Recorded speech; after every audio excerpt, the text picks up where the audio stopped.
169 জন বাচ্চা যারা যারা নিয়ম নীতি লঙ্ঘন করে ভর্তি হয়েছে তারা ক্লাস করতেছে। তাদের ক্লাস করার ক্ষেত্রে কোনো ধরনের কোনো বাধা নাই। ওরা ইলিগাল আর আমরা হচ্ছে লিগ্যাল ওয়েতে, তারপরে আমাদেরকে দেওয়া হচ্ছে না ক্লাস করতে। সুপ্রিম কোর্টের রায় ভায়োলেট করার কোনো ক্ষমতা সরকারের নেই, কিন্তু ভিকারুননিসা প্রিন্সিপাল রাখে কিভাবে? এটার উৎস কোথায়? আমাদের মিটিং করতে হবে, আমাদের অমুকের সিগনেচার লাগবে, আমাদের রেজুলেশনের সিগনেচার করতে হবে, অনেক ধরনের অনেক নিয়ম নীতি দেখাচ্ছে। ভিকারুননিসা নুন স্কুল যখন সার্কুলার করে তাদের একটা নীতিমালা ছিল, তাদের নীতিমালা অনুযায়ী তারা হচ্ছে গিয়ে 2017 সালে জন্ম নেওয়া বাচ্চাগুলা শুধুমাত্র প্রথম শ্রেণীতে আবেদন করতে পারবে। সেই অনুযায়ী তারা সার্কুলারটা দেয় এবং আমরা সব গার্ডিয়ানই সেই অনুযায়ী অ্যাপ্লিকেশনটা করি। কিন্তু এখানে 17 সালের বাহিরেও 14, 15, 16 সালের বাচ্চারা ছিল, যারা 169টা বাচ্চা ভর্তি হয়। এবং সেটার প্রেক্ষিতে আমরা যখন হাইকোর্টের রিট করি, আমরা সুপ্রিম কোর্ট থেকে রায় পাই যে ওই 169টা বাচ্চার ভর্তি বাতিল করে অপেক্ষমান তালিকায় থাকা 2017 সালে জন্ম নেওয়া প্রতিটি বাচ্চাকে ভর্তি নেওয়া হোক। কোর্ট, সুপ্রিম কোর্ট যাদেরকে Appeal division বাতিল করে দিচ্ছে আপিল থেকে, সেই 169 ক্লাস করতেছে, অথচ আমরা না, আমাদেরকে দেওয়া হচ্ছে না এই চান্স। ওরা ইলিগাল আর আমরা হচ্ছে লিগ্যাল ওয়েতে, তারপরে আমাদেরকে দেওয়া হচ্ছে না ক্লাস করতে। কাল ক্ষেপণ করতে করতে আমাদের ধৈর্যের বাঁধ আজকে ভেঙে গেছে।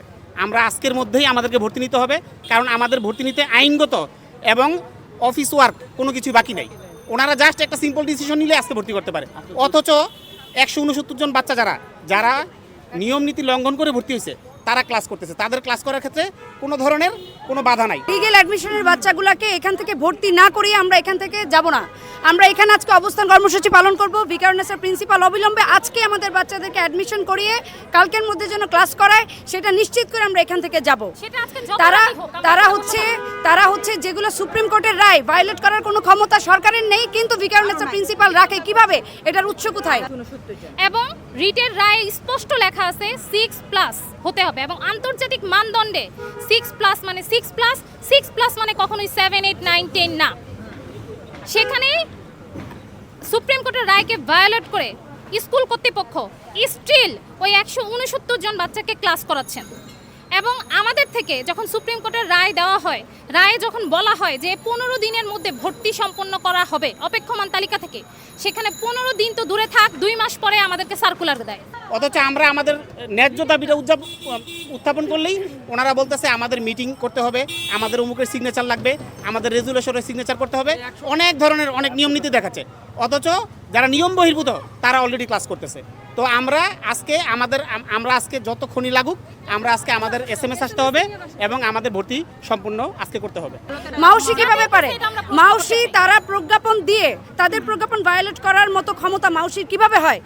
মাউসির যে হেনরি ছিল, ডিজি ছিল, উনি আদালতে ক্ষমা চেয়েও সেই ইলিগেল বেবিগুলোকে কিভাবে ক্লাস করাচ্ছে, এইটার প্রশ্ন উত্তর আমাদেরকে দিতে হবে।